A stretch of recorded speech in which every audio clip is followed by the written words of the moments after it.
ভাইরে, দুনিয়াতে এখনো ভালো মানুষ আছে। দেখেন না ভিডিওটা, মেয়েটা স্কুলে যাবে কিন্তু সামনে নদী, কিভাবে স্কুলে যাবে? দেখেন না, তিনটে ছেলে কিভাবে তাক পার করে দিল।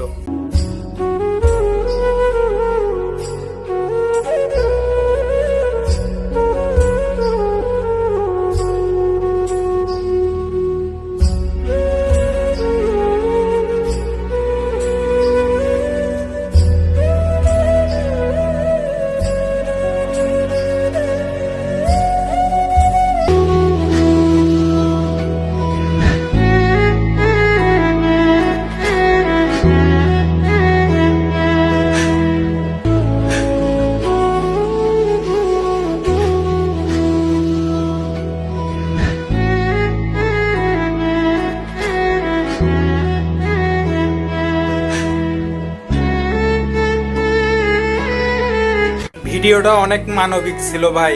ভিডিওটা ভালো লাগলে অবশ্যই লাইক, কমেন্ট, শেয়ার করে দিবেন। ধন্যবাদ সবাইকে।